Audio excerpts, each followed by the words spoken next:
From the macabre minds of Laughing Devil Production comes another story from the Nightshade Diary.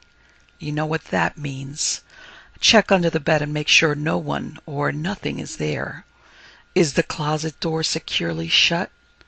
Then leave your disbelief behind, amp up your imagination, and hang on tight for another ride into terror and mystery. And like all good horror stories, just imagine it's a dark and stormy night. And remember, screaming like a little girl is permitted.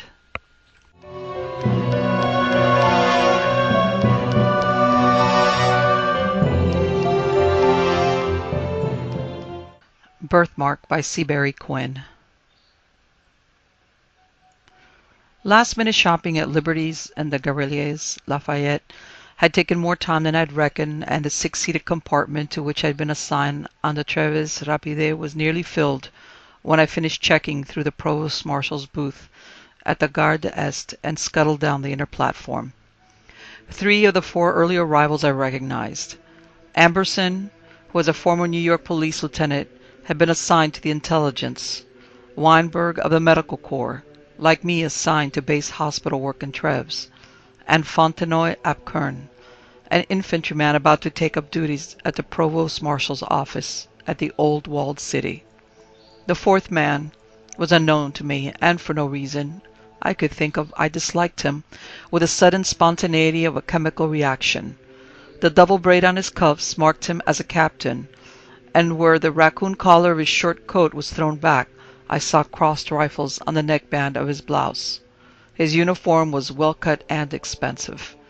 English-made, I guessed. His blond hair neatly trimmed, his slim, long, white hands sleekly manicured. More of a fop than a soldier, he seemed. Some dandy from the fashionable East 50s with a bulletproof commission, going from the Secretariat at Paris to staff headquarters at Koblenz. But in the army one goes where he is sent, and does the work they sent him at. It wasn't mere resentment of a grime and blood veteran for a panty-waist soldier that stirred my quick instinctive dislike. It was the smug arrogance of him, clear-cut as the image on a coyness profile silhouetted against the window, high-cheeked, hard-eyed, sharp-chinned, Prussian, and as Eber Lieutenant to the elite Guard Corps. That face would have seemed more in its proper setting above the field gray of a German uniform than the olive drab of our army. The stranger glanced up quickly at my advent, and had a momentary glimpse of faintly sneering mouth and hard, cold, haughty eyes. Then he resumed his reading of the Paris edition of the London Daily Mail. Greetings were in character. "Hello," said Amberson, sweeping me with a quick look of suspicion, which is the mark of the professional policeman. "Thought you'd gone AWOL," grinned Weinberg. "Wouldn't blame you if you had.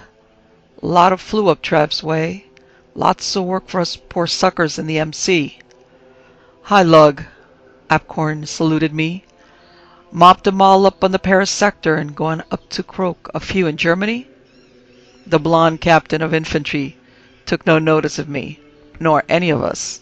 I stumbled over an assorted lot of feet, stowed my duffel in the rack above my seat, and dropped down on the hard cushions. The place across from me was vacant, but a white card indicated it had been reserved. "Wonder who'll draw it," Apkern wondered. "Pity the poor bloke, having to look at your ugly mug from here to Treves.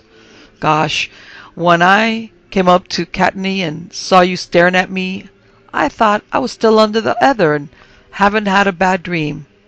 If I could have talked, I'd have asked the nurse to slip me a fresh dose of anesthetic." "Quiet," cut in Weinberg. "Who'd know when you were conscious or anesthetized anyhow? If I'd been there, I would have operated on you as they brought you in.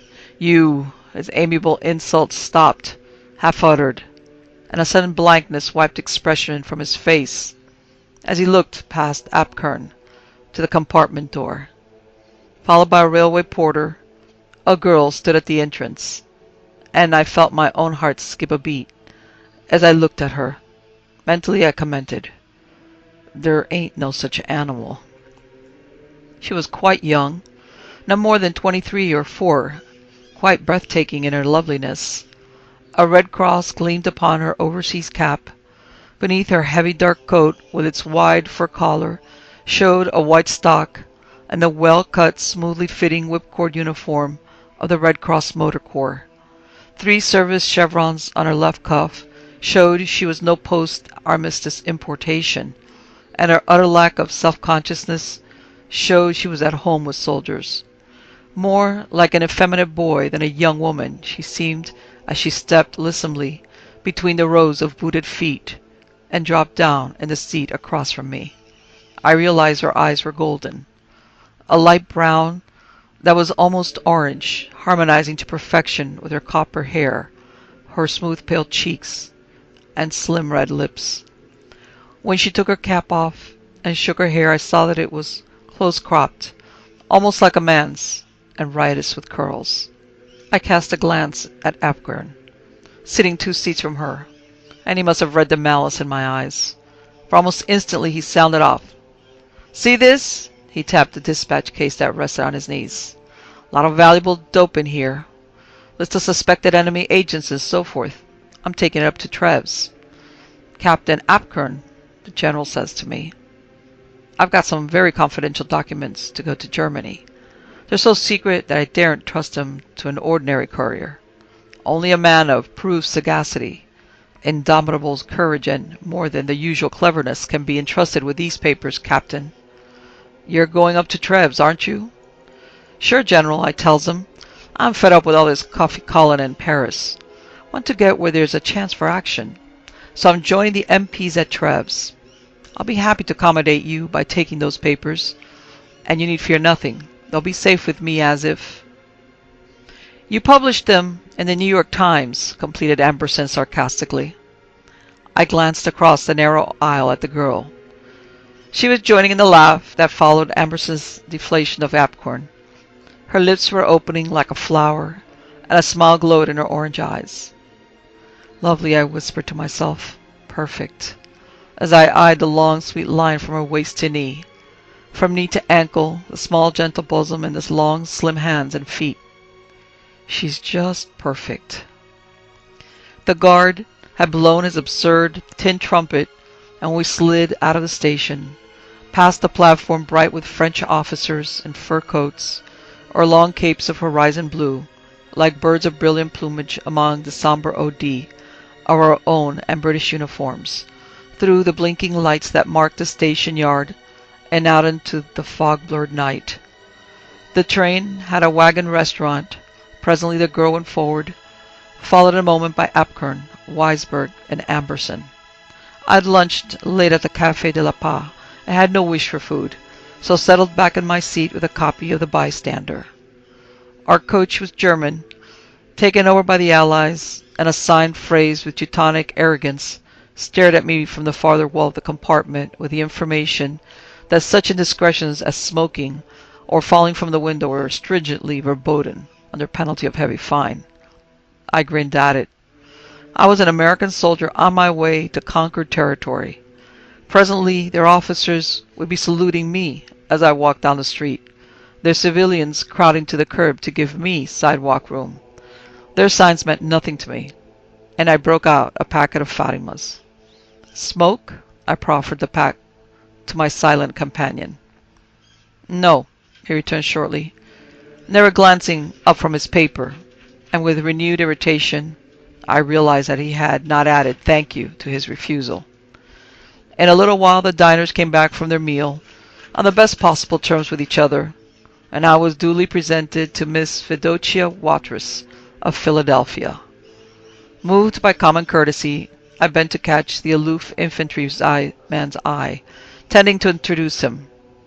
For just a moment he looked up at me above his paper, and I was fairly chilled by the cold challenge in his agate stare.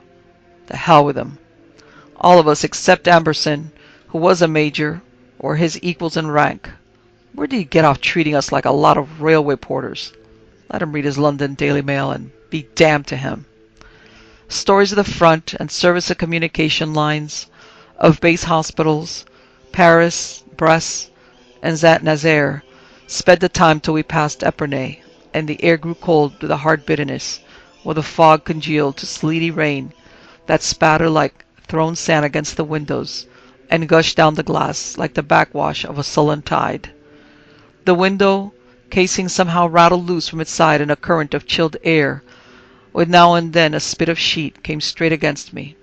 After several ineffectual efforts to write mutters, I turned the collar of my trench coat up about my ears, slid down until I rested on the extreme end of my spine, and sought forgetfulness of my discomfort in sleep. Conversation had died down to monosyllables. Even Apkern seemed detained dry of wisecracks, and Amberson rose lurching from his seat. "See you in the morning, I hope," he rumbled, jerking at the leather cord that worked the single light in the compartment. For a moment the glow glowed with fading incandescence, then we were smothered in Cimmerian darkness.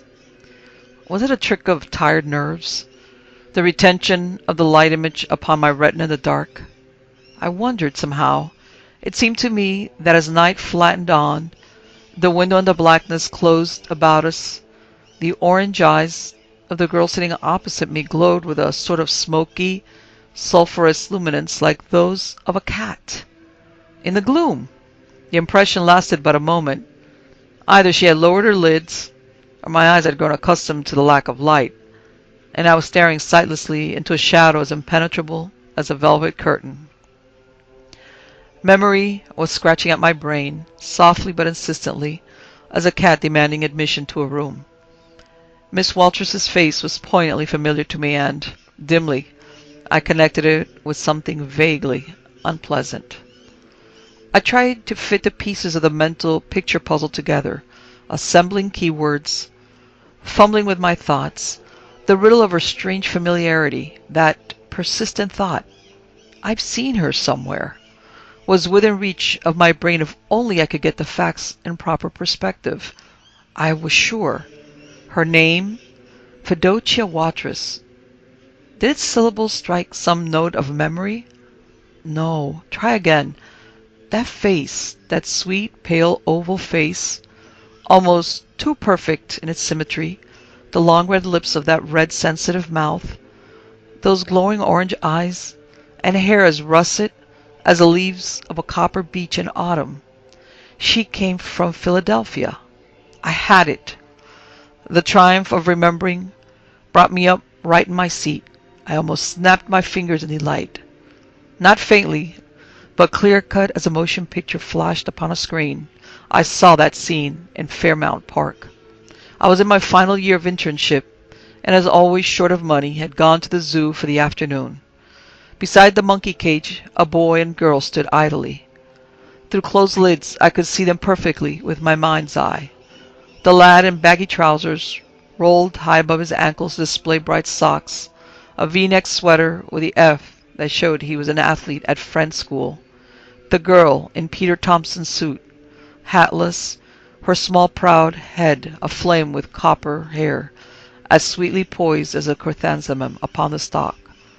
They had a bag of sugar cookies, and had tossed one to the ravenous little rhesus monkeys swarming up the bars.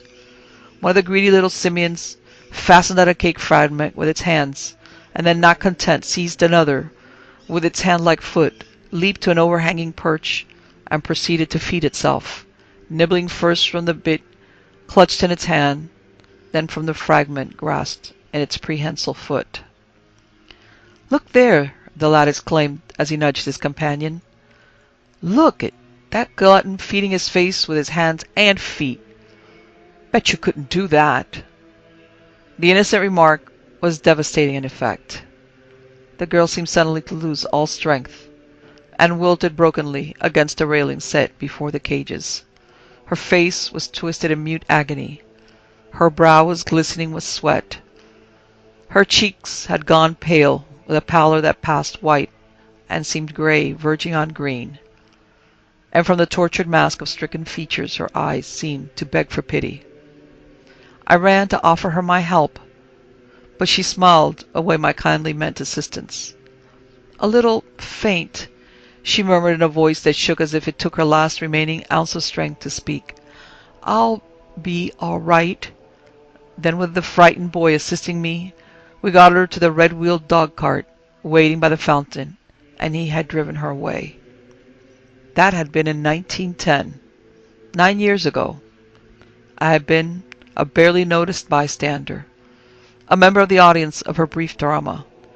She had been the star of this short tragedy. No wonder she had failed to recognize in the uniformed medical officer the callow intern who had helped her.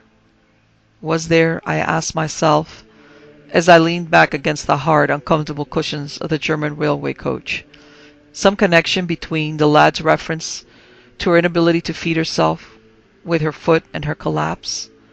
Or had she been seized with a fainting spell? If she had, it sounded like a cardiac affection.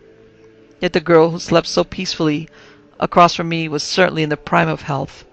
More, he must have passed a rigid physical examination before they let her come overseas. Puzzling over it, I saw the lights of Chalon station flash past, watched the darkness deepen on the window pane once more, and fell into a chilled, uncomfortable sleep. Consciousness came to me slowly. The window had worked further down in its casings, and sleet-armed rain was stabbing at my face. My feet and legs felt stiff with rheumatic stiffness. My head was aching abominably. Damn these Jerry coaches, I swore spitefully, as I rose to force the window back in place. If I ever see a Pullman car again, I'll... My anger protests slipped away from my lips. The blackness of the night had given way to a diluted gray. By this dim, uncertain light, I made the forms of my companions out, and there was something horribly wrong with them. Apkern was slumped down in his seat, as if he had been a straw man from which the stuffing had been jerked. Amberson lay with his feet splayed out across the aisle. Weinberg's shoulders drooped. His hands hung down beside his knees and swung as flaccidly as strings with each movement of the train. The girl across from me lay back against her cushions, head bent at an unnatural angle. Thus I called the roll with a quick, frightened glance, and noted the stranger was not present. Yes, he was. He was lying on the floor at Apkern's feet. One arm bent under him, his legs spread out as though he tried to rise, felt too tired for it, and decided to drop back. But in the angles of his flaccid legs, their limpness at the hips and knees and ankles, I read the sign no doctor has to see twice. He was dead. The others? I jerked the leather-like cord, and as the weak bulb blossomed into a pale illumination, took stock. Dead? No, their color was too bright. Their cheeks were positively flushed. Too flushed. I could read at a glance. Incredibly, I was the only person in that cramped compartment not suffering carbon oxide poisoning. I drove my fist through the window, jerked the door open, and as the raw air whistled through the compartment, bent to examine Miss Watrous. Her pulse was very weak, but still perceptible. So were Weinberg, Amberson's, and Apkern's. The stranger was past helping, and the air would help revive the others. My first job was to find the chef de train, the conductor, and report the casualty. Find whoever's in charge of this confounded pile of junk, I told an enlisted man I met in the corridor of the next coach. There's been an accident back there. 4 officers and a Red Cross woman gassed. Gassed? He echoed unbelievingly. Does the captain mean... The captain means just what he says, I snapped. Go get me the conductor. Toot sweet. Shake it up. Yes, sir. He saluted and was off like the proverbial shot, returning in a few moments with a young man whose double bars proclaimed him a captain, with a red R denoting he was in the railroad section on his shoulder. It was no time to stand on ceremony. Technically, I suppose the medical corps outranked the railroad section, but I tendered him a salute. Gas? He echoed as a corporal had when I completed my recital. If we haven't 5 cases of carbon monoxide poisoning, one of them fatal. Back there, I never rode an ambulance, I answered shortly. How it happened, I don't know. How'd you happen not to get it? He broke in suspiciously. I was sitting by the window and it worked loose in the night. Air blew directly in my face. That accounts for the girl's not being more affected, too. She was facing backward, so didn't get the full effect of ventilation, but her case seems the mildest. Major Amberson, who was furthest from the window, seems most seriously affected, but all of them were unconscious. We had reached the compartment as I concluded. Help me with this poor chap. I directed Benning to take up the dead man's shoulder. If they have a spare compartment, we can put him in that. There's one right down the corridor, he told me. Party debarked at Chalons when we took the train over from the Frogs. Thank the Lord for that, I answered. The French were still in charge. We'd have the devil of a time explaining. Amazement fairly squeezed the exclamation from me. What is it, sir? This, I answered, reaching under Apkern's feet and holding up a metal cylinder. The thing was 6 or 8 inches long by about 2 inches in diameter, made of brass or copper, like those fire extinguishers carried on trucks and buses in America, and fitted with a nozzle and thumb screw at one end. What's it smell like? He demanded, staring at me uncomprehendingly. Like nothing. That's just it. How do you mean? That cylinder was filled with CO, carbon monoxide, which is a colorless and odorless gas almost as deadly as physogene. It was pumped in under pressure, and late last night someone turned the thumb screw while we were asleep, let the gas escape and... Nuts, he interrupted with a shake of his head. No one would be such a fool. It'd get him to... Yes, I broke in sarcastically. Think so, do you? Rolling the dead man over to get a grip beneath his arms, I had discovered something he was lying on. A small, compact, but perfect gas mask. Well, I'll be a monkey's uncle, he declared as I held my find up. I sure will. But how it happened, he was the only one to get it in the neck, when he was all prepared. That's what we'll have to find out. Or what a board of inquiry will determine, I replied. Help me get him into that compartment. Then we'll see about first aid for these. Here, what goes on? Weinberg sat up suddenly and stared about him like a man emerging from a bad dream. What are you guys up to? How do you feel? I countered. Terrible, now you mention it. My head is aching like nobody's business, but... He bent and touched the supine dead man, then straightened with a groan as he pressed hands against his throbbing temples. What's all this? Did his nibs pass out, or... Clear out, I assured him. He's dead as mutton, and the rest of us came near joining him. Look after him a moment, will you? I'll be right back. Fresh air and copious draughts of cognac, followed by black coffee and more brandy, had revived the gas victims when I returned. Amberson was still too weak to stand. Apkern complained of dizziness and clouded vision, but Weinberg, tough and wiry as a terrier, seemed none the worse for his close call. Due to her seat beside the window, Miss Watrous seemed less seriously affected than the rest. In half an hour she was ministering to Apkern and Amberson, and they were loving it. Look here, Carmichael, Weinberg said as we bent above the dead man, while Amberson went through his papers. This is no case of CO poisoning. If it isn't, I never used a pulmotor on a would-be suicide in South Philly, I rejoined. Why, there's every indication of your granddad's Sunday go-to-meeting hat, he broke in. Take a look, Professor. Obediently, I bent and looked where he was pointing. Well, I'll be... I began, and he grinned at me, wrinkling up his nose and drawing back his lips till almost all his teeth showed at the same time. You sure will, he agreed, but not until you've told me what you make of it. Why? The man was throttled, I exclaimed. There was no doubting it. Upon the dead man's throat were 5 distinct livid patches. One, some 3 inches in size, roughly square, the other 4 extending in broken parallel lines, almost completely around the neck. What do you make of it? He insisted. I shook my head. Possibly the bruise left by some sort of garrote, I hazarded. The neck's broken, and the hyoid bone is fractured. Dreadful pressure must have been exerted, and with great suddenness. That argues against manual assault. Besides, no human hand is big enough to reach clear around his neck. He must have worn a 16 collar, and even if it were, there isn't any thumb mark here. He nodded gloomily, almost sullenly. You said it. Know what it reminds me of?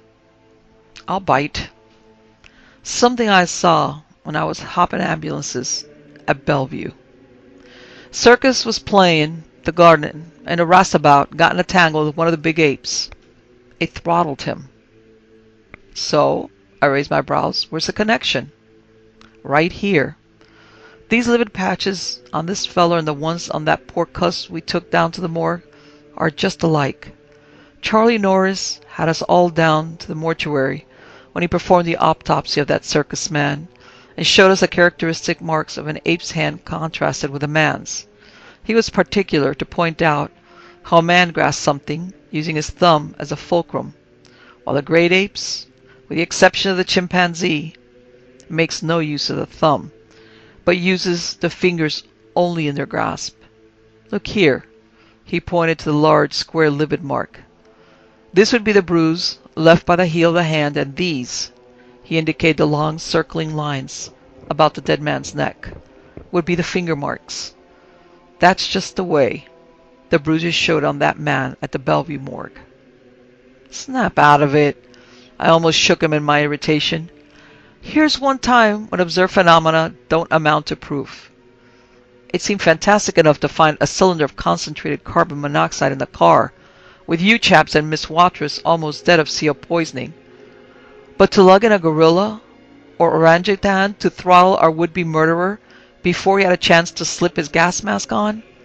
Poe never thought up anything as wild as that. Okay, have it your way, he grumbled, but... A grunt from Amberson deflected our attention from the corpse. Take a look at this, you fellers, he commanded, holding out the sheaf of papers he had taken from the inside pocket of the dead man's blouse. Ever see a finer setup? The first paper was a pass from G2, declaring the bearer might circulate where he chose inside our lines in uniform or plain clothes. He was not to be delayed. All railroad transportation officers were directed to give him every preference, intelligence work. The next identified him as Captain Albert Parker Tuckerman, infantry unassigned on leave with special permission to visit the Paris area. Next were travel orders to Brest, Saint-Nazaire, Treves, Coblentz, each issued in a different name. Last, but far from least, was a complete list of our personnel at Provost Marshal's office, intelligence and liaison officers, and orders for troop movements and concentrations in occupied Germany.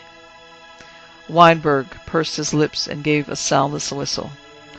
Looks as if you've caught a fish here, sir. Who was he? Any idea? Nope.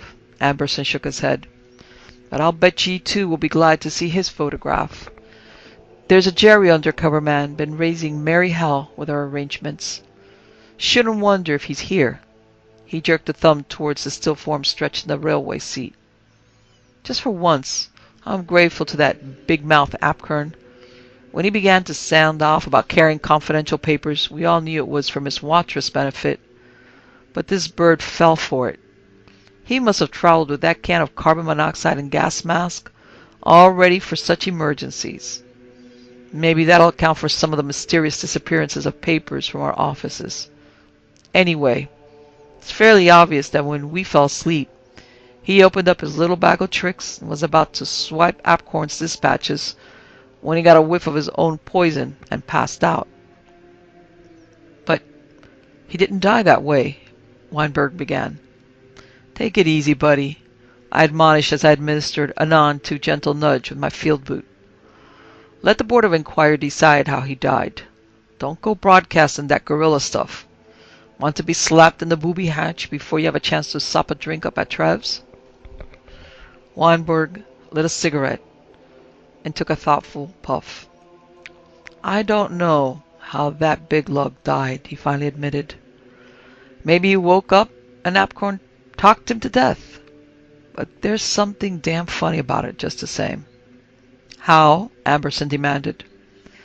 Oh, nothing. It could have...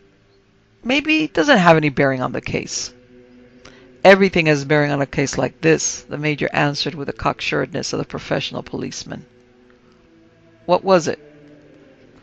Well, when I went to give first aid to Miss Watrous, I noticed that her left putty was unfastened and her shoe untied and only partly laced. Oh, I guess, no, this doesn't have any bearing on our case.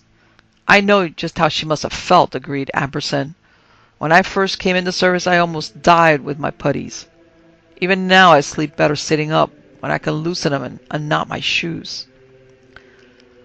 Life was pleasant, even gay at Trev's. There was much influenza, but after the exertions of field and base hospitals, with their never-ending lines of surgical emergencies, we found routine visitation and dedication of bed patients almost a vacation. My quarters in the Blumenstrasse were comfortable, for a huge white porcelain stove drove back the raw, damp cold, and the great bed of carved mahogany was equipped with double feather mattresses. At intervals between duty, I saw the town, visited the Porta Nigra, the great fortified gate past which the life of Treves had flowed since Roman days, the brick basilica and the vast amphitheatre where Constantine had butchered captives or turned them loose to be torn by wild beasts for the amusement of the populace.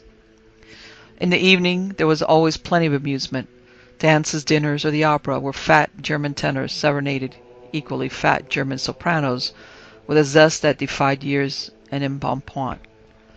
Fedocia Watrous was a favorite everywhere, pouring tea at the officers' club, dining at headquarters, or serving buns and coffee to the men. Half the younger officers were wild about her, but it took Apcorn to put their disappointment into words. "Hang it, Carmichael," complained. "The gal ain't human. She has you stopped before you get a chance to get cranked. She's like a nun, just a mere spiritual entity, with her body already in the grave and only her soul remaining. And that swathed in a religious habit. You don't fall in love with a nun any more than you do with a ghost, but—" He made a gesture of futility as he reached for the brandy to replenish his drink. "There it is. I'd go for her in a big way if she'd give me a break, or even act as if she knew me, that I'm around." I knew just what he meant. She had an odd trick, or an unconsciously conditioned reflex, of fading out of the real world at times and becoming entirely oblivious of her surroundings. Her power to dismiss the world from her consciousness, apparently to notice nothing about her or even completely to forget the existence of the person talking to her, was extremely disconcerting to young men with matrimonial designs, and utterly absorbing to a doctor with a leaning toward psychiatry. Then came the influenza epidemic of 19. Ambulances strained and stalled with their loads of the stricken. Hospitals were bulging with fresh cases till we were set beds in the corridors and cellars and still required room for more cots.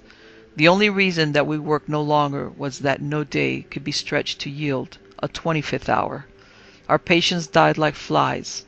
At first that hurt us, for it's no easier for a doctor than a layman to stand by and watch men die. But presently we grew used to it.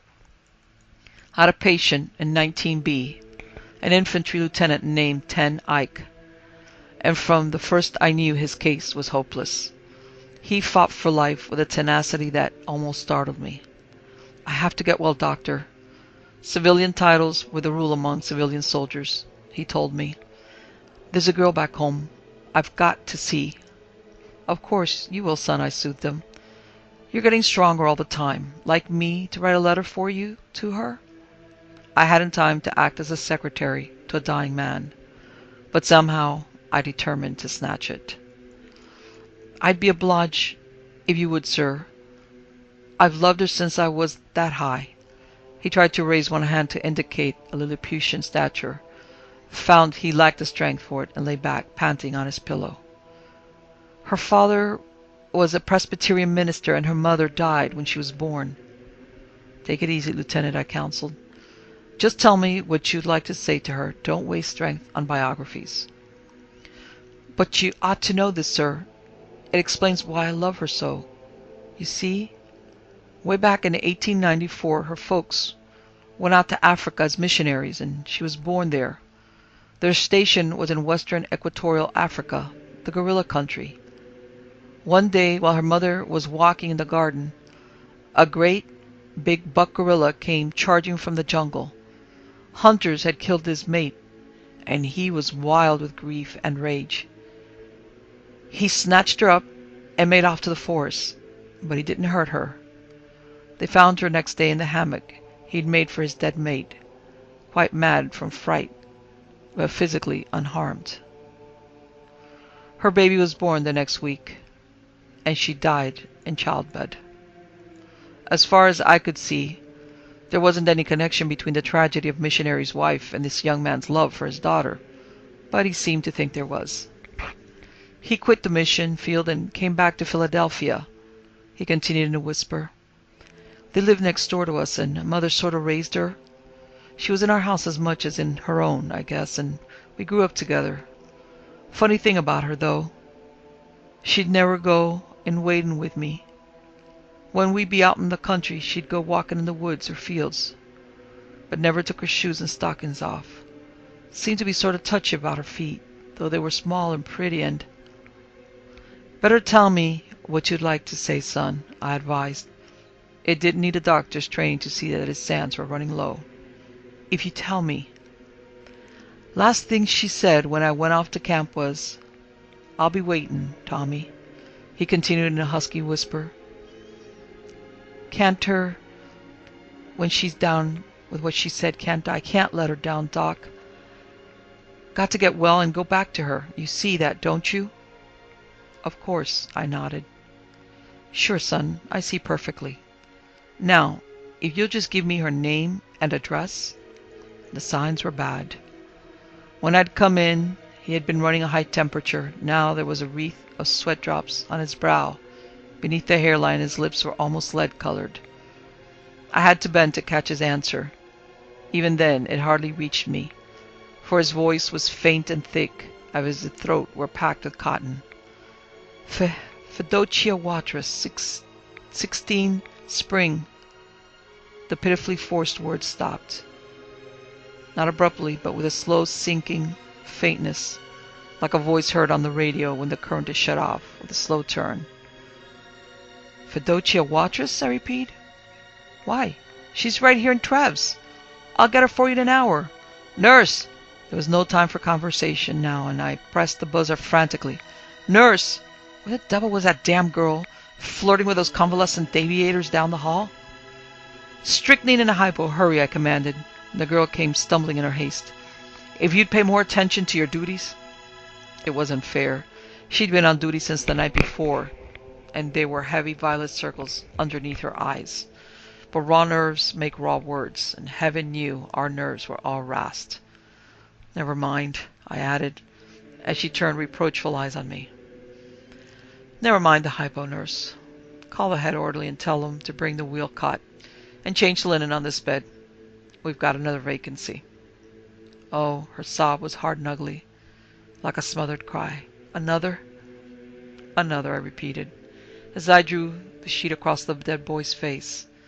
I'd nailed another lie. Familiarity doesn't breed contempt, not for death anyway. I was in that state of bodily exhaustion that gives a curiously deceptive sense of brightness of mind as I walked down the corner from B-19. 9 years could make a lot of changes, but at the end I'd recognize Lieutenant Thomas Ten Eyck as soon as if I'd known him always. As I glanced through the grimy windows to the cheerless courtyard, where the February wind was busy chasing little whirls of snow across the red brick tiles, it seemed to me that I could look clear down the vista of the years and straight across the ocean to a sun-washed summer afternoon in Fairmount Park, where a boy and girl were idling by the monkey cage, and he was telling her, I bet you couldn't do it, as a little monkey fed itself from its hind foot. She'd almost fainted at his none too witty salty. Why? Did it bring up tragic thoughts of her mother? Hardly. She had not been fearful of the monkeys. Seeing them had raised no phobia. Not until he called the attention to the monkeys feeding and expressed doubt she could duplicate it did she wilt. Why? The question rose again, insistently, but found no answer. Funny thing about life, I reflected. I had seen them for a possible 3 minutes on that day 9 years ago. Then our lives had crossed again in Germany. She was somewhere in the city now, unmindful of his presence. He was lying in his bed back there, with a sheet across his face, past all hopes and all defeats, quits with destiny before his manhood fairly started. "Carmichael, for God's sake, give me a snort." Weinberger came stamping into my quarters, flakes of February snow adhering to the collar of his sheepskin, a drawn and almost haunted look at his face. "Surest thing in Germany," I returned as I broke out brandy, soda, water, and glasses. "Been wishing I had someone here to drink with me." He splashed about 3 ounces of raw cognac in the tumbler and drained it almost at a gulp. His hand had trembled when it put down the drink to his lips, but in a moment it grew steady, which to anyone who knows drinking and drinking men is a bad sign. "Easy on, old top," I cautioned as he poured a second, even larger drink. "You know you're welcome to it, but—" I stopped my protest as I looked into his eyes. There was no trace of the brilliant, carefree, wisecracking young medic, whose steadiness of hand and eye and uncanny ability as an orthopedist were the talk of all who knew him. Instead, his countenance was serious, with what Carlyle once called the awful deadly earnestness of the Hebrew. "I saw it again tonight," he told me, and despite the warming glow of the brandy, he shivered. "Saw what?" "Remember the lividities on that bloke's neck? The one we found dead on the train from Paris? The one you said looked as if he'd been throttled by a gorilla?" He nodded, taking a long sip of brandy. "Check." "Where?" "Over at the mortuary. I'd come off duty and was washing up in the basement when young Himston, you know him, Cornell 16, came over with the last replacement from the draft. Called me over to a wheel cot standing by the entrance to the autopsy room. 'Ever seen anything like this, Captain?' he asked, drawing back the sheet from a body. 'Nobody can figure it. They found him in the hall outside N18, the women's ward, dead as a herring with his head turned almost all the way around, just as if somebody had wrung his neck like a chicken's.' There it was, so help me, Carmichael, point for point and line for line, the same bruise pattern as the one you saw on the train from Paris, and I'd seen once before at Bellevue Mortuary. 'What's the history?' I demanded, as I helped myself to cognac. Somehow I too was beginning to feel chilly, despite the fierce heat from the porcelain stove. 'Here it is.' He spread his fingers fan-wise and checked the items off. 'There's a crowd of nurses, 5 or 6 of them, laid up with the flu in N18. Next door, in a semi-private, which happens to be private now, because the other inmate died this afternoon, is Miss Watrous. Just down the corridor in M40 is Amberson, in dry dock with a smashed collarbone, and next to him in 41 is Apcorn with the flu.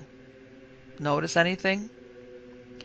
3 of the 5 people who were in the compartment when the German spy was throttled were within 100 feet or so of the spot where presumably this man was killed. Again, presumably, in the same way. Right. Right as a rabbit. This fellow was a Polak from Pennsylvania, miner something, big as a horse and strong as a bull. Influenza convalescent who'd gone raving wild on some whiskey someone smuggled into the first floor wards. Crazy as a chinch bug, and with a killing streak on him. He'd knocked an orderly out cold and gone wandering through the hospital. While they were looking for him on the ground floor, he was running up and down the second-story corridors, peeking into rooms and wards and scaring all the patients senseless. Finally, he reaches the nurse's ward. 'And?' I prompted as he fell silent. 'And is right,' he answered finally. 'He came barging into the ward, snatched the blankets off the first bed, and laid down in it. When the patient in it tried to get out, he grabbed her.' 'No,' he answered, the unspoken question in my eyes. He might have thought about that later. Right then he was intent on murder and destruction. He took her by the hair with one hand and clutched her throat in the other, and was about to break her neck when something, get this, they all agreed on it, something rushed in from the corridor, snatched him by the neck, and dragged him out. Something? What was it? I asked fatuously. That's just what nobody knows. The only light in N18 was a candle. No electric bulbs in there, for it used to be a storeroom and was never wired. When the big bohunk fanned the bedclothes back, he blew the candle out. So all the light they had was what came in through the window from the courtyard. The girls were all too weak to fight him, but not too weak to yell, and they were setting up an awful clamor when it rushed in. "Keep your blouse on, can't you?" he demanded irritably as I leaned forward with another question. "I'm telling you everything I know. When I say it, I'm as near to being specific as anybody. Something, and no two of 'em are agreed on what it was, came crashing in from the hallway and grabbed the murdering drunkard by the neck, hustled him out, and killed him, just as something we don't know about did in that Jerry secret agent on the train from Paris. Some of the girls declare it looked like a great white ape. One thinks it was a spider bigger than a man, but all agree it handled that 6-footer as if he'd been a baby. Now," he tapped me on the knees in sober emphasis, "I'm not saying there's any connection between that fact that some of those who were with us on the Paris train were within striking distance of N18 tonight, but I do say it gives us something to think about." "I'm afraid you're going off the deep end, Alvin," I told him. "Amberson's laid up with a smashed clavicle. That lets him out.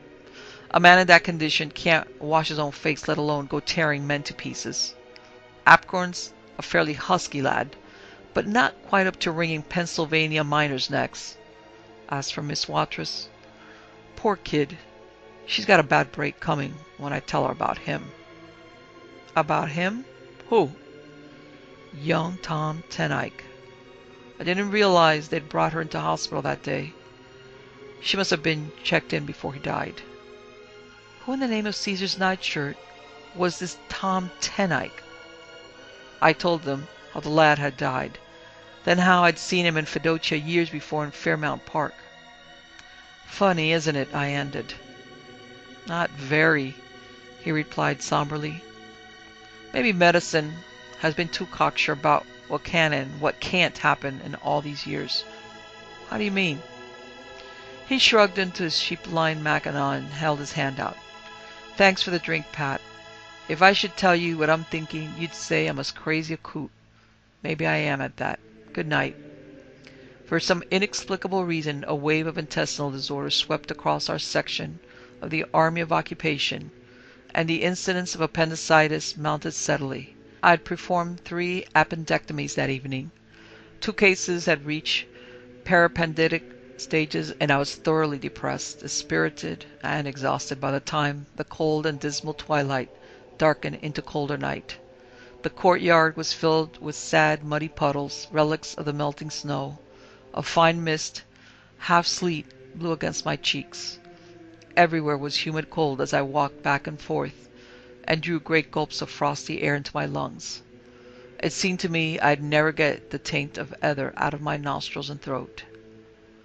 "Bad night, sir, ain't it?" asked the sentry chattily as I paused to do a night about at the end of the quadrangle. "Minds me of the waterfront down by the Brooklyn Bridge. 'Member how the mists come up from the bay when the wind is changing?" "My God, sir, what's that?" He was looking toward the high brick wall that loomed against the drizzle-darkened night across the courtyard, dark and sinister as the wall of some old haunted castle, and his face was set in a stiff frozen mask of terror. His eyes were fixed and tense. It seemed as if the very substance of his soul was pouring from them as he looked.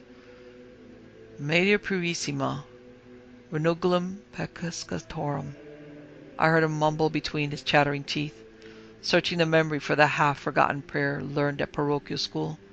"Mater Salvatoris." My eyes caught the object of his fascinated gaze, and I felt my throat close with a quick fear while something terrible and numbing cold seemed clutching at my stomach. Against the blackness of the fog-soaked wall, a form, a human form, was moving, not gripped by slow and painful grip as it clung to irregularities worn in the masonry by stress of years and weather, but with an almost effortless progress, head downward, like a monstrous lizard. Good Lord, it can't be, I began, but his voice, high-pitched, honed sharp by hysteria, drowned my words out. I'll get it, Captain. Ghost your devil, I'll get it. Don't shoot, don't shoot, I heard Weinberg's frantic cry as he dashed out into the courtyard. Don't fire, I tell you, it's...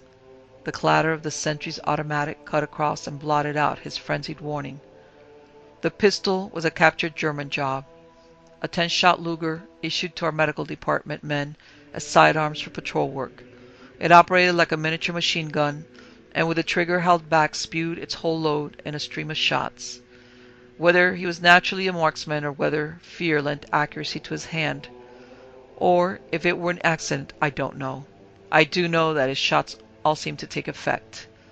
I saw the crawling lizard thing pause in its downward course, hang clinging to the wall a moment, as if it clutched the wet, cold, slippery bricks with a spasmodic grasp, then suddenly go limp and hurtle to the half-hard lush that lay upon the courtyard tiles, quiver reflexively a moment, then lie still.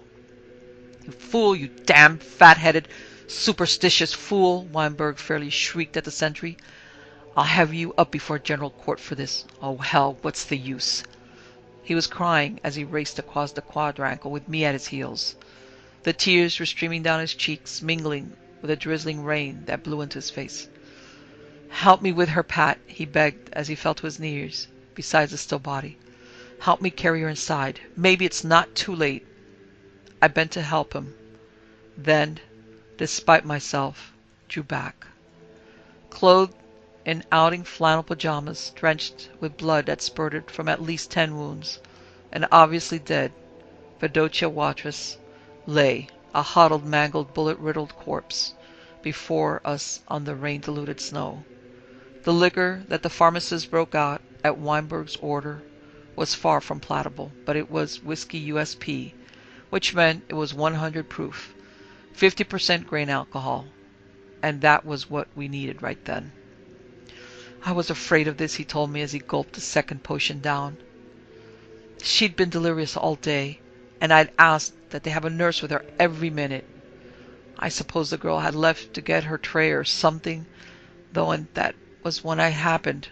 The moment she was free from surveillance, she went for the window. What in heaven's name are you driving at? I broke in. What's Fedocia being in delirium got to do with... Sorry, he apologized. I hadn't told you what it was I suspected. Remember the other night at your quarters I told you I thought medical opinion and theories were due for overhauling? Yes, but never mind the buts, old man. Ever since we found that Jerry's secret agent throttled in our railway coach, I'd puzzled over his bruises. The evidence all pointed to a great ape's having throttled him, but that was palpably observed. I'd found Fedocia's putt and shoe unfastened, but that could have had no bearing on the case, I thought. Then the other night you told me what Tenite had said before he died. Fedocia's mother had been frightened into madness by a gorilla just before she had her baby. Fedocia never showed her feet to anyone, seemed sensitive about them. You saw her almost faint when young 10 joked to her about her ability to feed herself with her feet, remember? Yes, of course, but... Hold hard, feller. Let me finish. Nearly everybody's heard, and most laymen believe stories, of prenatal influence. If a mother's frightened by an animal, her baby's likely to be marked with some characteristic of the beast. A mother terrified by a vicious dog, for instance, may give birth to a dog-faced child. Or one who's been chased by a bull may bear a child with vestiges of horn upon its head.